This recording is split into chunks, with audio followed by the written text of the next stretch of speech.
Hello, everybody, and welcome to the latest edition of Music Motion, our first for 2023. We're thrilled to have all of you here, and I want to take a moment and just say hello to my partner in crime here, Ollie Blackburn, who is I am joining you all from Dallas area at UNT. Ollie, I believe you're in Prague. Is that correct? I'm in Prague. Yeah. Greetings. And greetings. It's Happy New Year. Happy New Year to you, my friend. We have a really interesting, I think is going to be a really interesting episode today, and very different from previous episodes where we've had a guest composer and really have done a deep dive into their personal work. Today's going to be something completely different. Ollie, do you want to tell everybody what we're doing today? Yeah, today is the first of our Music Motion jukeboxes, and we started this because we love film, we love music, we love the combination of music and film and moving images, and it comes from pure passion. So what we're doing today and in future episodes of this jukebox is we're playing things that have really spoken to us and that have informed that love, and we're getting in some guests and some friends as well. To show some clips that have really spoken to them, and we're gonna just talk about them and dig into them and try and figure out what it is that really speaks to us in this kind of amazing fusion of music and visual arts. The thing that's kind of exciting about today is we don't really know where the conversation is going to lead. We've picked out some clips, as you just said, Ollie, things that inspire us, things that we think represent well this the ways in which music and image can really push narrative forward and storytelling. But we don't know what's going to happen in the conversation. So we want you all to be a part of that. Please, if you're on if you're on Twitch or YouTube or Facebook, any of those, if you send a direct message, we can actually engage you in the conversation today. And we really hope for this to be a hangout with everybody, not just Ollie and I and the two great composers that we have as a special guest today. So please do chime in. Thank you, Undeniable Ops, for example. Hello. So we've got the engagement going already. Ollie, we've got two just really wonderful guests, composers who are joining us in this conversation today. We have a former Music Motion guest and also a new friend. Would you introduce these wonderful composers, please? I'd love to. So we have Ruth Barrett, who we interviewed last year, who's fresh off, I think, 2 or is it 3 new shows. Hi, Ruth. And hey, Ruth. Hi. I don't know. I've lost count. Hi. So I was trying to send a tweet out about tonight, which I have done now. So we're gonna let Ruth go back to nice to see you guys. to tweeting. Good to see you. Go back to tweeting. And Ruth speaking to us in London, and then we have a new friend, someone who was introduced to me by a very dear friend of mine who's a producer. And her name is Julia Sokolowska, and she has just done the Ghislaine Maxwell documentary on Netflix, which has got a lot of people talking, and many other things to come as well. Hello, Julia. Hi guys. Sorry, I don't know if I want to be known as that person who's on a witch hunt after Maxwell and Epstein and that that crowd. Although it is like, you know, I refer to these shows a little bit with like a sense of pride, being like, you know, we are the good guys or good women, and yeah. So thank you so much for having me. Hopefully we can talk about some more fun stuff today. Drew, you're on mute. There we go. Julia, how do you feel about being known as a UNT alum? Yay! I love that. That's much better. That's much better. Although when I was at UNT, and I was just trying to make that joke earlier today, UNT seemed more like the Whiplash in the real life, where you have to be on time.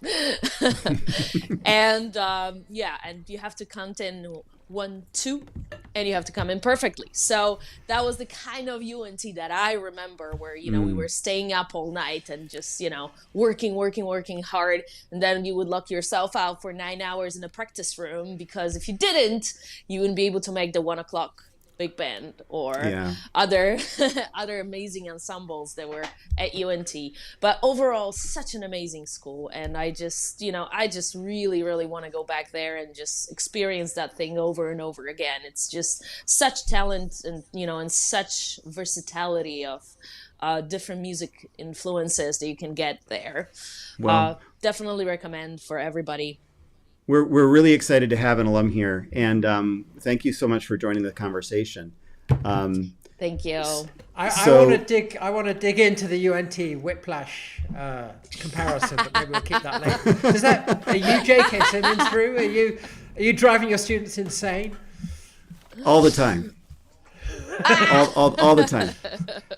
Are you pushing them to the edge so they will do only the greatest work? We're very ambitious in the College of Music here, so we're all driving ourselves a little bit crazy, to be honest. But UNT is a great place, and it's wonderful to be able to kind of bring that out. And Julia, it's just great having an alum on here. It's good for my students to see that people go out and they start making it professionally from UNT. So.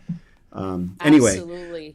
So we have. Also, just because I just want to say also, it's Music Motion, and I'm a total nerd. But Julia is also the Krzysztof Komeda Scholar from her music school in Poland, which some of our listeners may know. Krzysztof Komeda is the ultimate super cool cult East European composer who tragically died young. Yeah, I am so impressed that that person, Ollie. Like that was when we talked about this a little earlier. I was just like, wow, it's probably the only person you're on the other side of the globe, but I'm on this side of the globe that, and I barely ever get to even like bring up that name and be able to talk about his work. Well, we're going to have to, knife in the water. Yeah. To be continued. Ruth, of course, Ruth was one of our great guests, one of our early guests last year. Ruth, how have you been since we saw you last? Yeah, it's been a bit of a time. Pretty busy, actually, but really good. Tell us, please. I've been doing a nature show for the last few months, actually, which has just wrapped up, which is completely different to, I think I was just finishing off the Terminal List, which is we just released actually plug as a soundtrack. And then it went on to Cuddly. And Ruth, where might one want to buy the Terminal List? Agenda, moi, being on the show. You can get it all streaming platforms, iTunes and everything. Actually took ages to release it as well, but it's finally come out, and there might be other news soon, which I'm not allowed to say about. But the nature show was really fun because that was completely different and kind of just different style of music and quite orchestral, but still about being with the animals. Like I wanted to score it a bit like a drama rather than, watching the animals from afar. I wanted to feel like you're kind of hanging out with them, almost like hanging out with Chris Pratt, really up close and personal with the bear, So I got some pretty outlandish ideas through, but it's still pretty lush as well. But that was quite exciting. And now I'm doing some dark comedy thing, which is about to start. So, and a film and some other things. So, yeah, my hair is slowly sizzling. Well, we expect to continue to see great things coming from you, Ruth, and from you too, Julia. And we really just appreciate you taking a little time on this Sunday well, Sunday afternoon and Sunday evening, I guess. We've got Julia from Los Angeles. I'm in Dallas. Ruth from London, and Ollie in Prague. So we've got some geography covered there. Yeah. Let's midday, afternoon, evening, night. That's right. And right. we're all drunk. No, not Absolutely.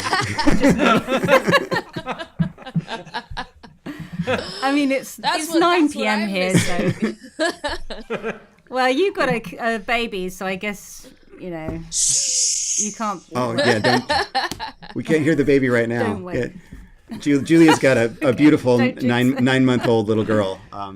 We all got to see during the tech check earlier, but anyway, there's going to be so much to discuss today, and as we mentioned early on, this is really informal, so please just jump in with any comments or thoughts or ideas. We've got an idea about how to get started here.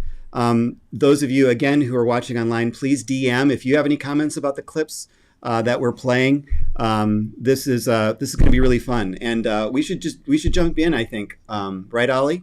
Yeah. So who are we starting with today, Ollie? How are we going to start? Well, we're going to start with Hitchcock, of course. Yes, I mean, of course. What question's that? Of course it's going to be Hitchcock. Yeah, and we're going to do, I mean, it's like, you start with the Stones. So we are going to do a Hitchcock back-to-back. We're going to start off with Vertigo, which, Drew, I think is one of your selections. And then we're going to go to a selection from Ruth from another Hitchcock movie.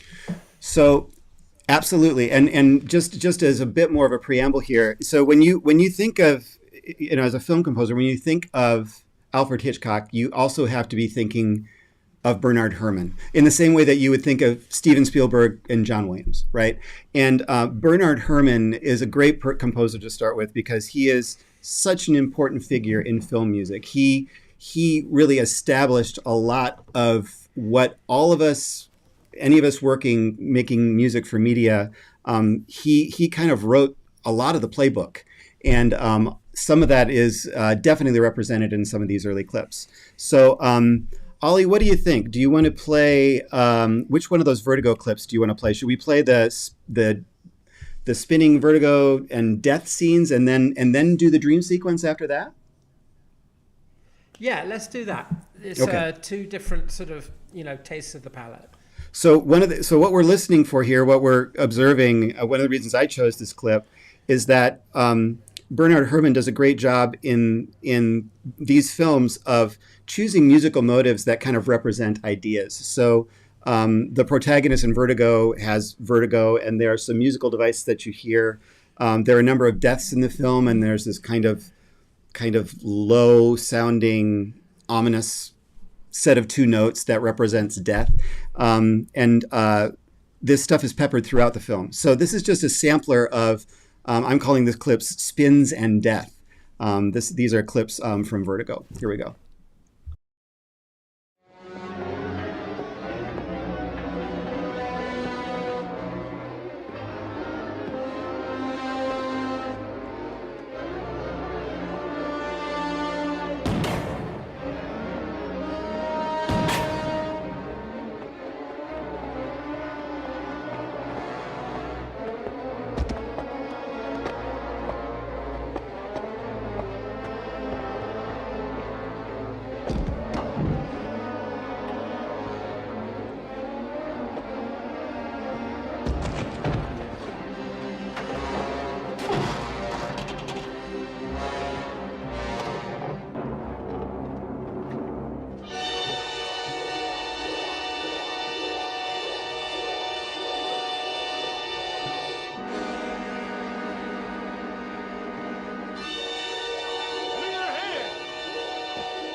All right.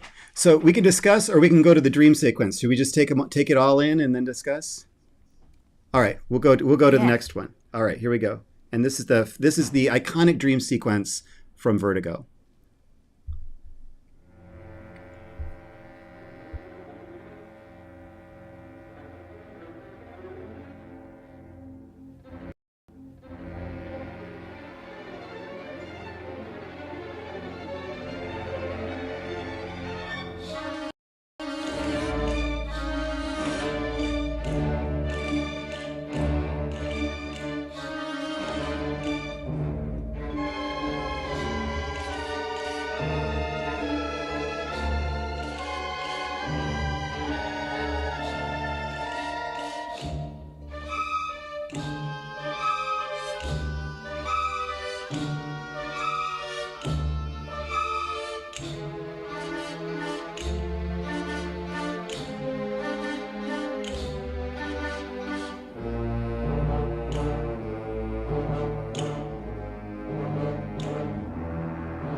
All right. Okay, so Drew, And discuss. Well, for me, I mean, there's so much going on here. First of all, the music is taking such an active role in communicating so much about what's going on with the story, about what's going on in the mind of the protagonist, and doing it in such a cool, artistic way. Ollie, when during the sound check, we were talking, the tech check, you were talking about how Vertigo was a bit of a failure as a commercial release. But the kinds of things that Bernard Herrmann is doing here, in terms of the utilizing this to identify death anytime it happens, and the descending, that kind of walking down into death. There's so much that's going on in terms of the shape of the musical motives that represents both the ideas of what's going on in the story, but then also, again, what's going on in the mind, and therefore suggesting what maybe could be going on in the mind of the listener and viewer. So I just think it's really exciting stuff. Now, is it true, because I've heard not a criticism, but an observation about Bernard Herrmann was that he only used a very specific amount of chords and instrumentation, that he, he was not an expansive composer. Is that something that you detect and you agree with? And by the way, that's not a criticism. That many people might say that makes him a very focused composer. I would love to hear Ruth's impressions of that, but I can just say that I've never really felt that to be the case. I think good composers, good film composers, are very deliberate in what they're doing, and utilizing an economy of music materials. You don't have to use a lot of different things to create a lot of meaning and create a lot of support for the story narrative, and by using, I think, a very specific, curated selection of musical materials, I don't see how that undermines the purpose of the film at all. Ruth, what do you think of that critique of Bernard Herrmann? Yeah, I mean, I think when we move on to Psycho, that's a different story, because he chose a much smaller palette because of various reasons, which you were talking about earlier, Ollie, like the film not having as much budget as Vertigo. So. And also that it was filmed in black and white, so he decided to make a score that was just using strings, so it had more of a monochrome sort of sound. In this one, there's more in the palette, so it's like he's just using what's right, I think, for what he feels is right or suits the film, which is like dreamy. Then you want more of an orchestra, maybe different kinds of colors in the sound as well. And I just love like those crunchy chords. They're just kind of jazzy. That are just so everyone, you know, they've become so part of the vernacular of film composition. Those kind of thriller chords, I guess, which are kind of just really, really crunchy. And I noticed about the score that he'd like used a little bit of Wagner he'd borrowed a little bit of Wagner in the score.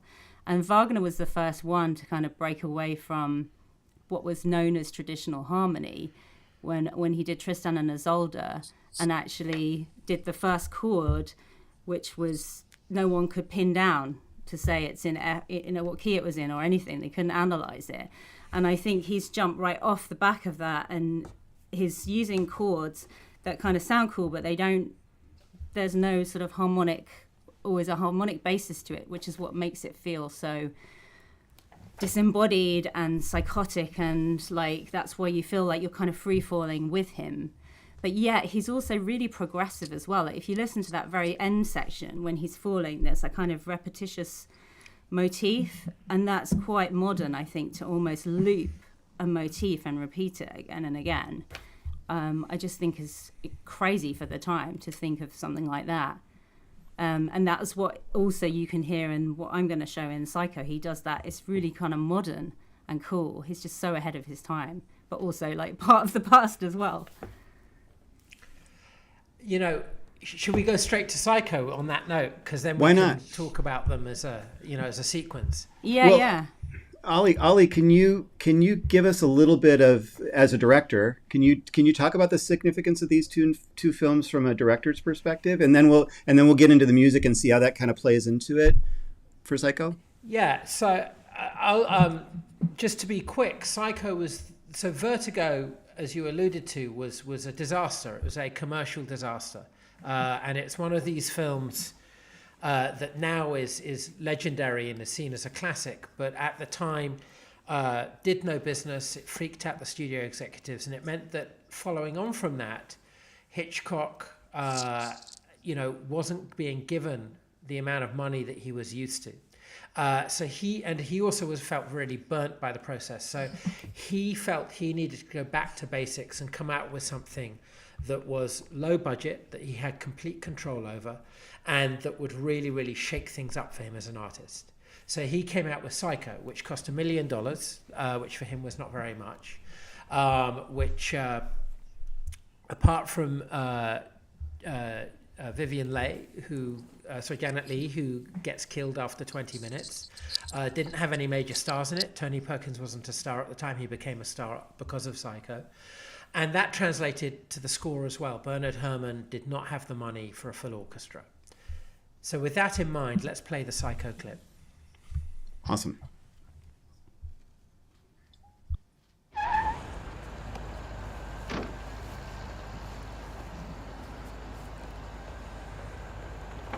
Just put it in here, please. Thank you.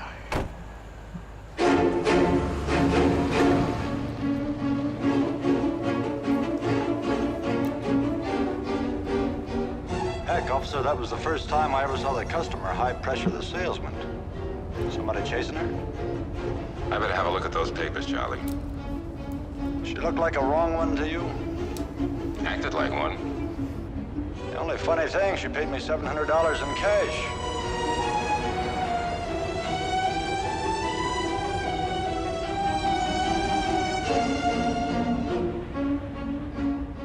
Yes, Mr. Lowry. Carolyn? Marion still isn't in? No, Mr. Lowry, but then she's always a bit late on Monday mornings. Buzz me the minute she comes in. Call her sister. No one's answering at the house. I called her sister, Mr. Lowry, where she works. The music maker's music store, you know. And she doesn't know where Marion is any more than we do. You better run out to the house. She may be unable to answer the phone. Her sister's going to do that. She's as worried as we are. No, I haven't the faintest idea. As I said, I last saw your sister when she left this office on Friday. She said she didn't feel well and wanted to leave early. I said she could. That was the last I saw her. Oh, wait a minute. I did see her sometime later driving... I think you'd better come over here to my office, quick. Carolyn, get Mr. Cassidy for me. After all, Cassidy, I told you, all that cash, I'm not taking the responsibility. Oh, for heaven's sake, girl works for you for 10 years, you trust her. All right, yes, you better come over. Well, I ain't about to kiss off $40,000. I'll get it back, and if any of it's missing, I'll replace it with her fine, soft flesh. I'll track her, never you doubt it. Oh, hold on, Cassidy. I still can't